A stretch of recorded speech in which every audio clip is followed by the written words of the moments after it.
Welcome to JobGhost, the podcast, where we talk all things ghosting during the hiring process. I'm your host, Meg Giuliano, and today we have a very special guest joining us to share his story. He is the co-founder of Outplacer, founder of Recruitment Made Easy, and partner of the Wohl group. He has over 152,000 followers on LinkedIn. Matthew Wohl, welcome to the show. Thanks, Meg. I appreciate you having me here today. I love talking about all things job ghosting. Very prevalent topic online, and I'm sure you've got some questions for me. I have been in the recruitment industry for quite a while, so I've seen a lot of everything. Some of it, has been pretty good, and it's why I'm still here. I have grown from just a recruiter to a career coach, and now maybe a tech bro as I'm getting into my first SaaS business. It's an interesting path that I've taken, and I'm excited about what's to come. I have helped a lot of job seekers for quite some time now for all the different reasons they might need it.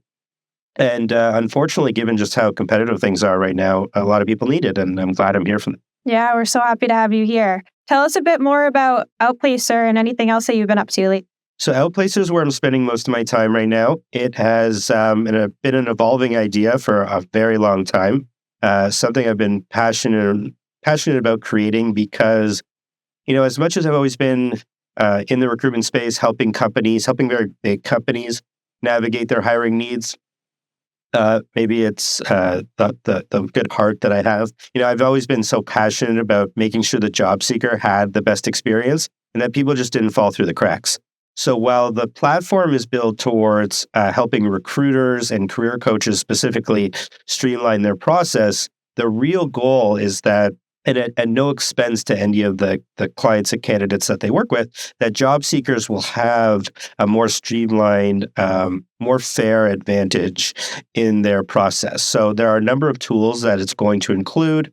To summarize things, it's going to give job seekers the ability to connect with career coaches and recruiters directly, be put forward for jobs or getting the support that they need.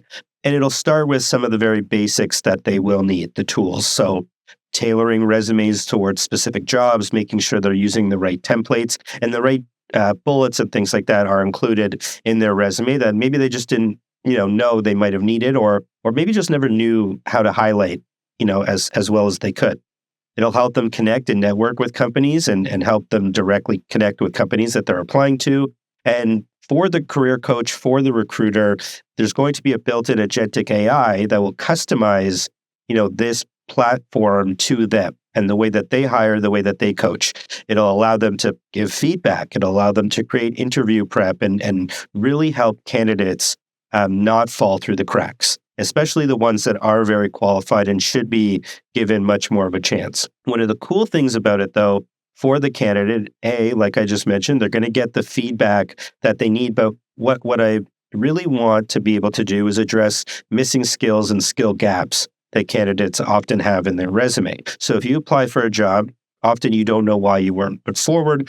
This will automate and allow candidates to get that feedback, to know what skills they were missing, but also direct them to where they can go get upskilled. So we're not going to let candidates just leave empty-handed anymore. They're actually going to get an assessment that allows them to build on what they might have been missing so that when they do reapply for the next job or even reapply for the same job in the future, they're going to now have the skills or at least know where they could have gotten the skills to be ready the next time they do apply. Wow, I love that. Sounds like this is definitely going to help prevent ghosting and candidates from waiting too long to get feedback. Well, a lot of it's meant to streamline the process, make sure that people are informed and getting the information that they need, and just make it better for the companies that are using the tool. So, as you've experienced, I'm sure in all the different ways you've helped job seekers, it's very competitive, as I mentioned. So a lot of people are going to be applying for one particular job. So let's call it 100. 100 candidates come in. A lot of those resumes are not necessarily customized to that particular job. So it creates a better pool of candidate for that particular company. So it acts as quite the onboarding tool for that particular company.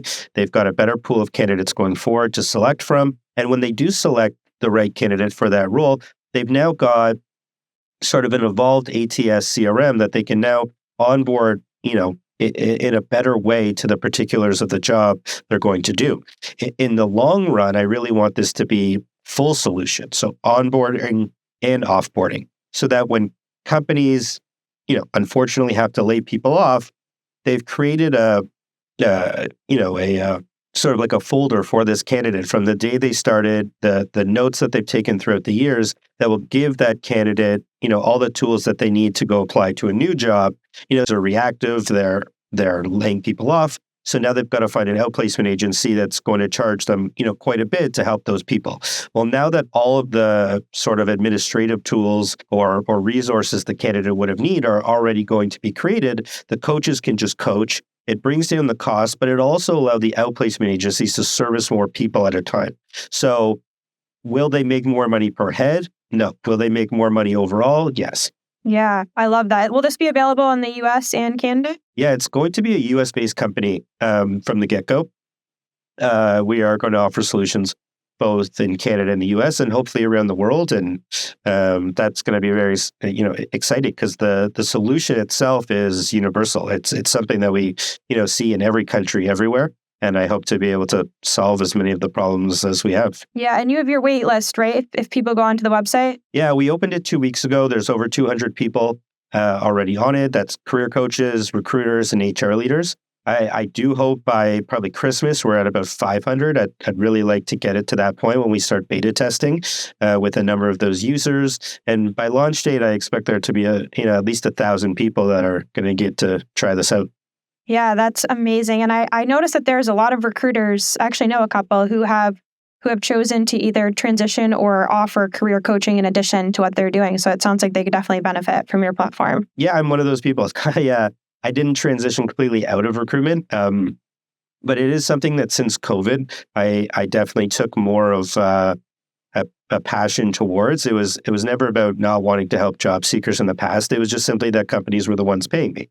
And once COVID hit and a lot of hiring, of course, flattened out, job seekers were very vulnerable, but in a position where they just needed support, and one that was cost efficient too. It's obviously very hard to be out of a job and also have to pay for resources to get back into one. So I wanted to provide affordable solutions, which I did, and that's how we got to Outplacer. Now I want to make it free for job seekers. And I want, career coaches and recruiters to benefit from it as well. Yeah, that's amazing. So cool. So yeah, let's get into it. Have you, and I feel like I know the answer, but have you and your candidates ever been ghosted by a hiring manager? So like one of your clients?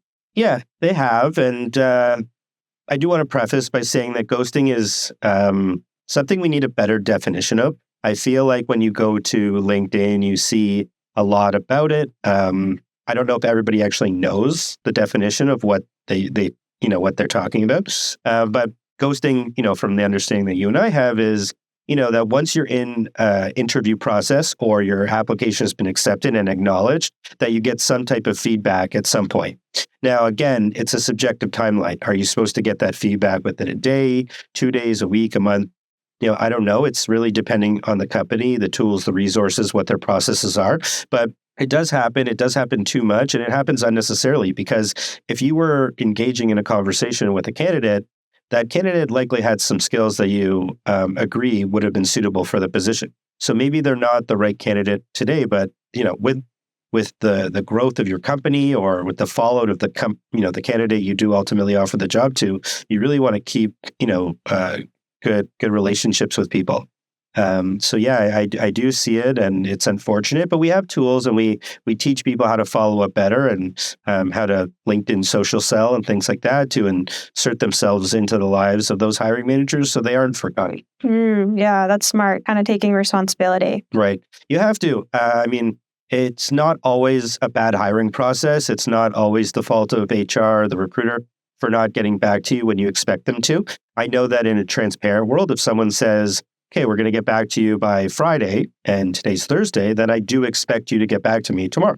I don't expect it to be next Friday or the Friday after. So you want to stick to your word if you're giving one. And if you're keeping things quite open, like we'll get back to you when we have an answer, then really that is the answer. They'll get back to you when they have one. And sometimes no answer is just the answer. Yeah, yeah. And you make a good point there too.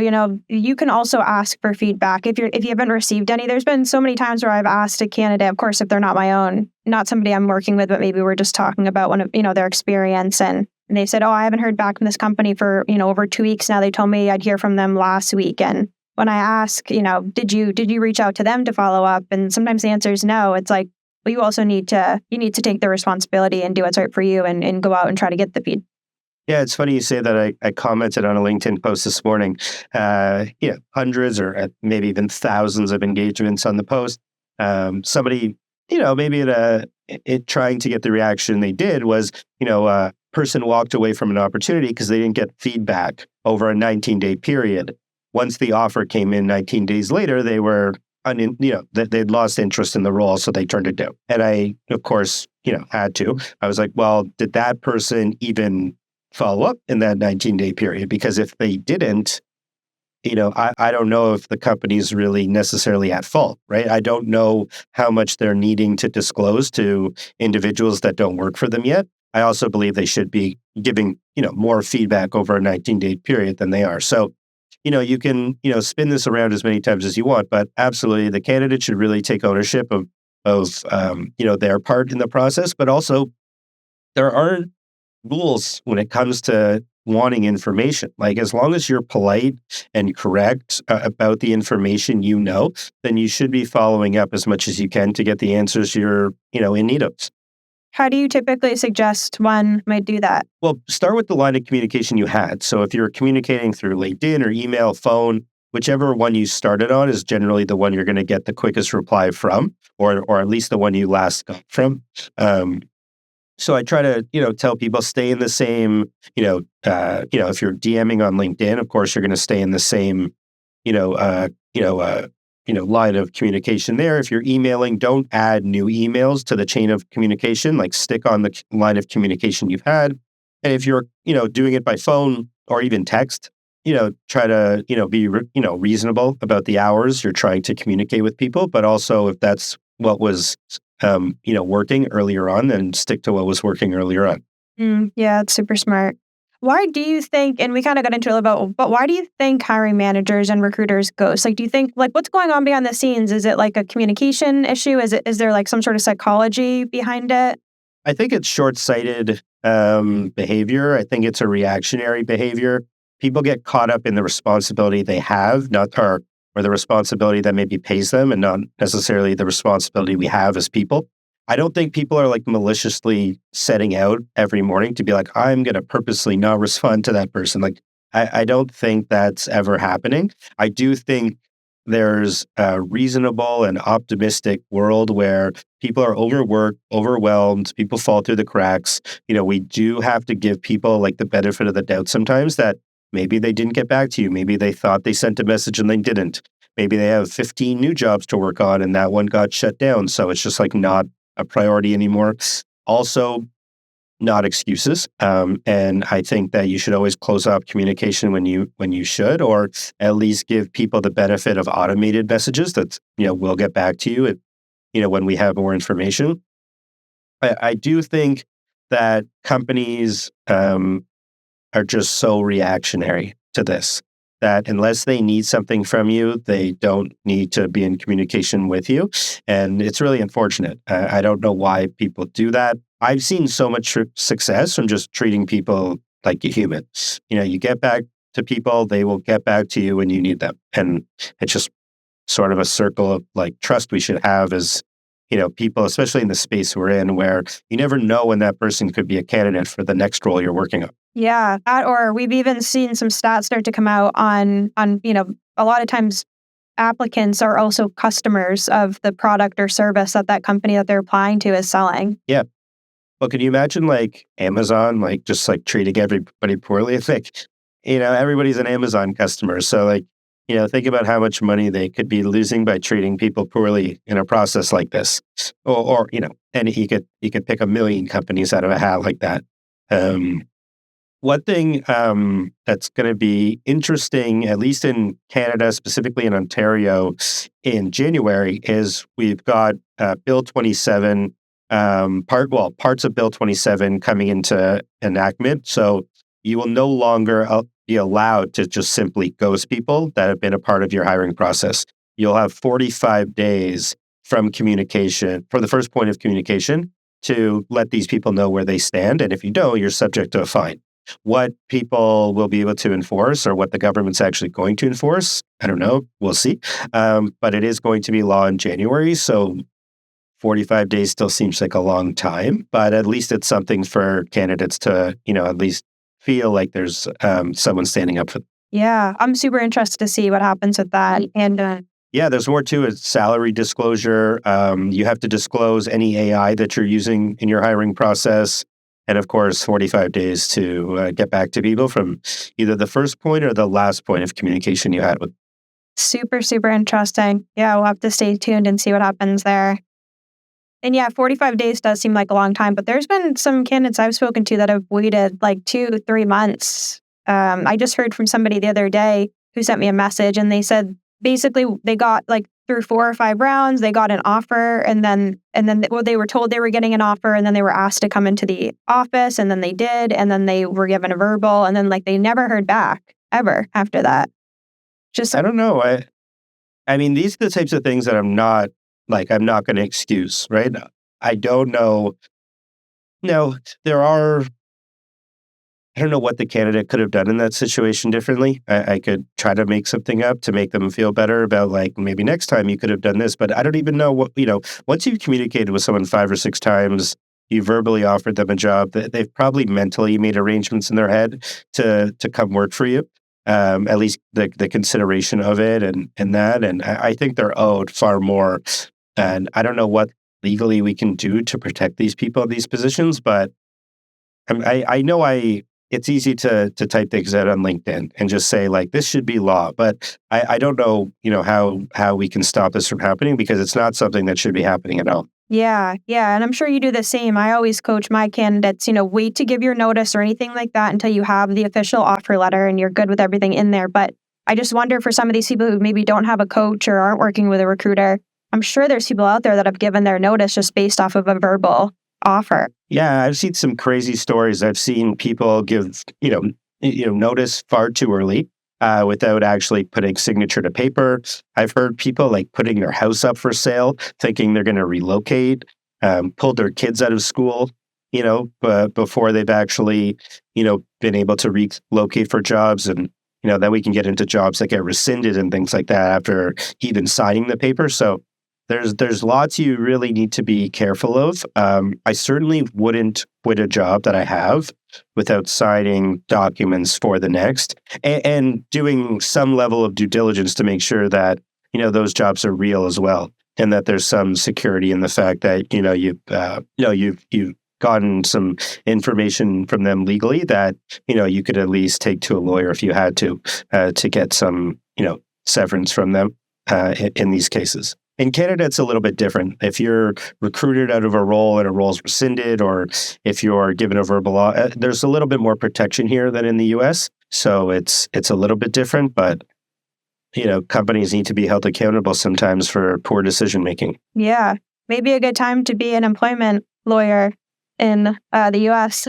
Well, anywhere, given the layoffs, given the lack of severance. I know severance happens in the US. In Canada, there's a lot of protection here for job seeker or for employees, so you can have a little more comfort when something bad happens. But yeah, I know some lawyers that are doing very well. I wish I was one right now. Right. Yeah. Exactly. I know that you've come up with Outplacer and you're starting to get some tools in place to keep people organized in general when it comes to recruiting and job coaching. Are there any tips or tricks that you have that's kept you super organized over the years that maybe a hiring manager or recruiter could also implement themselves? I try to keep as much of what I'm doing in one place, and that's what Outplacer is going to do. So one of the things that made me put sort of my foot on the gas for Outplacer was I just found that I had like 15 subscription. I was paying ChatGPT and I was paying Zoom and Calendly and not that the money was adding up, but like I just like didn't want to keep track of all of these different tools that I needed. And I didn't know why everything wasn't in one place. So now it is. And that's what Outplacer is going to do. So I hope even at the very least that resonates with a lot of career coaches and recruiters, that instead of like the 36 tabs you have open and the 15 spreadsheets and all of that, you're going to be happy using Outplacer, because it's going to be one subscription fee in one place, all the tools that I think you use. And of course, if there's new ones, I'm going to be happy to build those in, because the goal is that everything should be in one place, because I want you to focus on what your actual job is, and that's the coaching. Not saying that the administration part of what you do doesn't serve its purpose, but a lot of it with agentic AI could be streamlined and done quicker and faster. And of course, as you build out your agentic AI, which is a whole new conversation in itself, it'll, obviously act, well, not obviously, if you don't know what it is, it'll eventually act as a digital version of you. And that'll help you with some of the things that make your job tedious. It'll allow you to be human. And that's what I want this AI to be, is to actually humanize more of the career coaching experience. Yeah, that's huge. So it seems like there's a really good place for AI when it comes to recruiting and hiring. And then obviously there's been some bad or not so useful cases using AI. Well, there's the Workday lawsuit. So if you're familiar with that, Workday is getting sued to oblivion because their, system was eliminating anyone over the age of 40. And I'm 40, so I can't even imagine being considered overqualified or too old, at this point in my life to be doing almost anything. So that was really interesting to see and deserving. Like you need securities in place before you build and use AI tools. That's, first and foremost.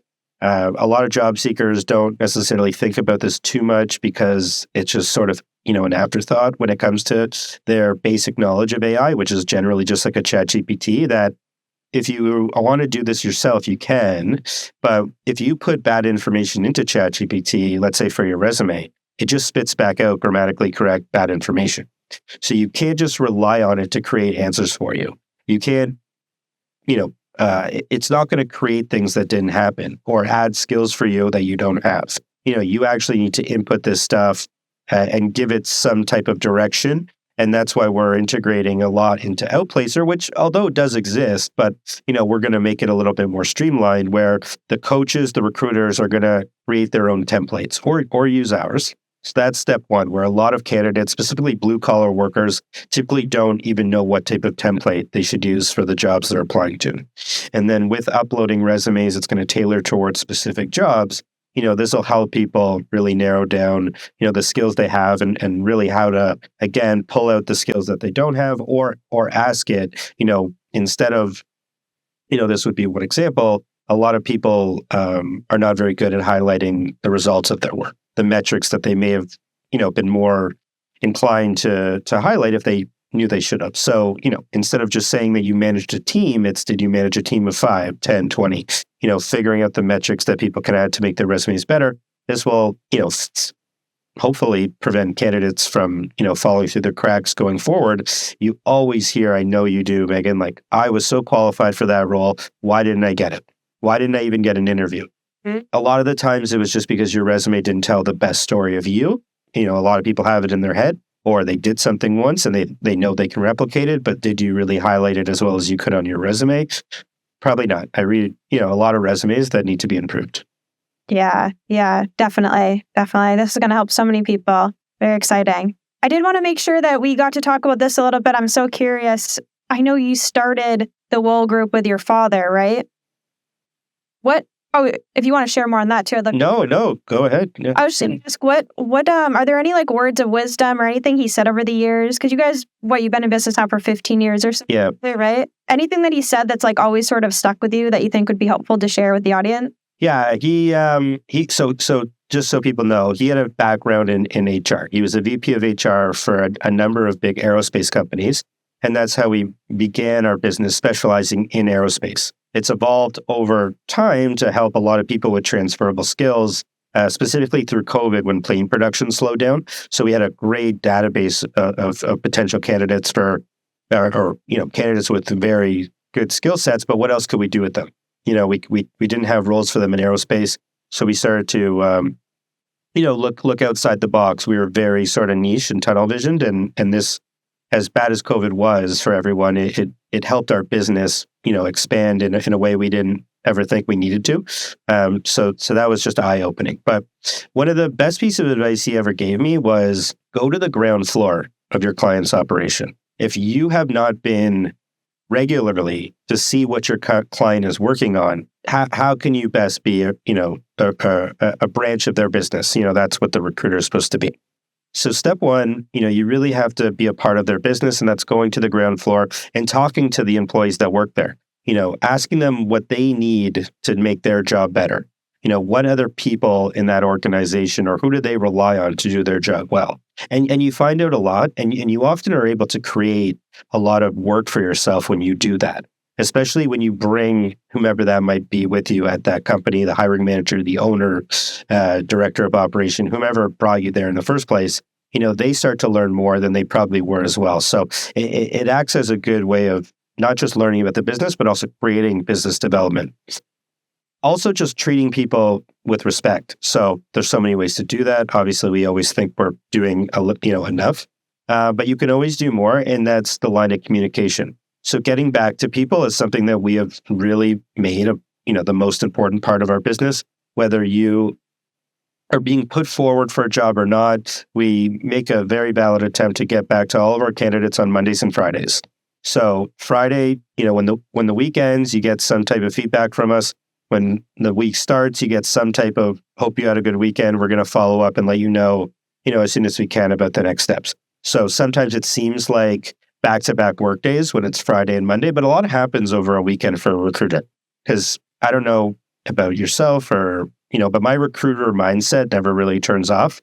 Like I might not work a 7-day week, but my head is, operating 7 days a week when it comes to whether it's business development or roles or especially with the LinkedIn presence I have, spending so much time, on the platform, there's so much, happening behind the scenes. And if there's even a piece of information I can give people, especially now that we're getting into the holiday season, the US with Thanksgiving and Christmas, any type of good feedback or just general feedback you can give to someone goes such a long way with everybody. Those are probably the two main things. Yeah, I love those. Those are great. I was going to say, I saw your post recently about Thanksgiving too. That was a really good one. Yeah, it's.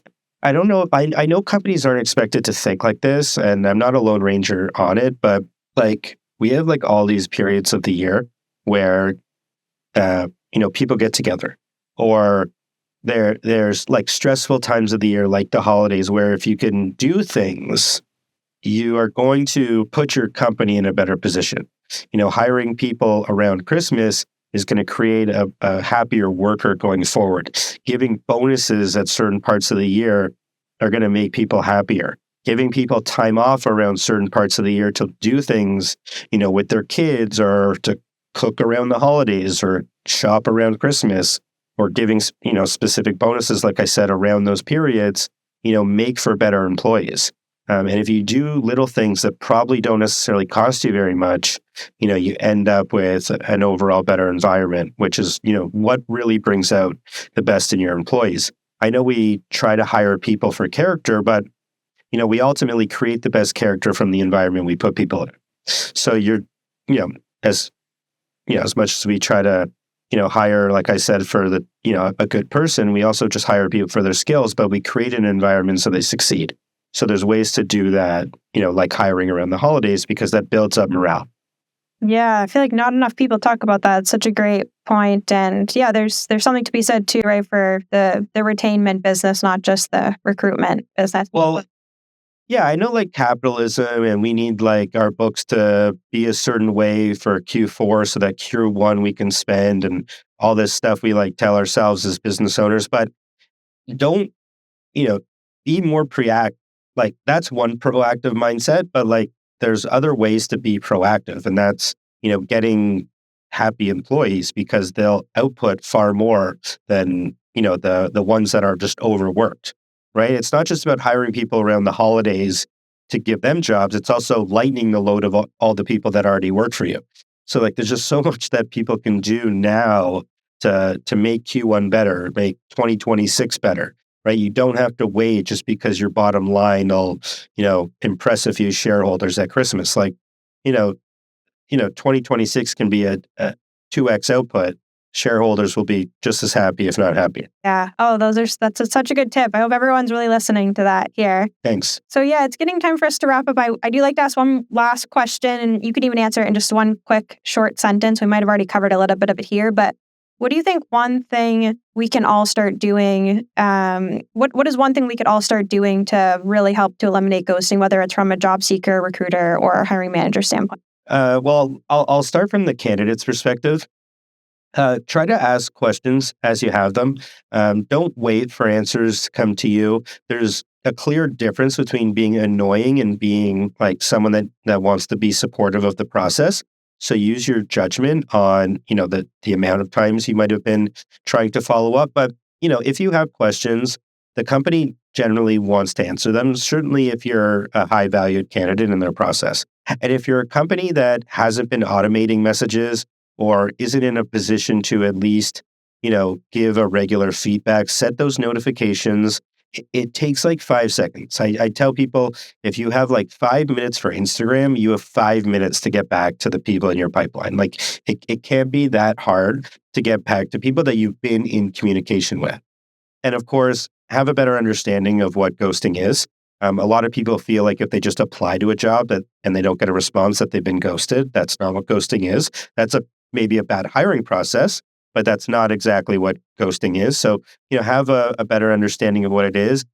And also, let's try to be human about things. We have to be reasonable with people that, maybe they told us it would be 3 or 4 days and it ends up being 5 or 6. Like sometimes we have to be flexible with that. But, at the end of the day, let's try to treat people how we want to be treated. And if we do that, most people should be getting the feedback they deserve. Yeah, those are words to live by right there, even outside of hiring. Love it. Before we sign off here, where can everybody find you and find more information on Outplacer? Well, if you don't follow me already on LinkedIn, it's probably a good thing, but a lot of people seem to be. So you could definitely find me and communicate with me on LinkedIn. I just spend far too much time on it, but it's grown my business. And that's another thing for people to take away from this is that branding is going to be your weapon going forward. So the more of a brand you can build for yourself, the more reliable and trustworthy you become. People definitely want to work with people that they know, whether it be digitally or in person. So work on building your brand. So LinkedIn for sure. Going forward, if you're a career coach, if you're a recruiter, if you're an HR specialist, so specifically in these fields, please go to outplacer.com, jump on the wait list. There's already a few hundred people on there. I promise you there are going to be tools in here that you cannot live without. I know you are already using them, but these are just going to be ones all in one place that you cannot live without. And I'm excited for all of you to try them. Woohoo! Yeah, definitely go check it out, you guys. I know I'm going to be as well. Thanks for tuning into JobGhost, the podcast. Don't forget to get on our wait list at jobghost.ai and be sure to follow us on social at jobghost.ai on Instagram and JobGhost on LinkedIn. And remember, say no to ghosting.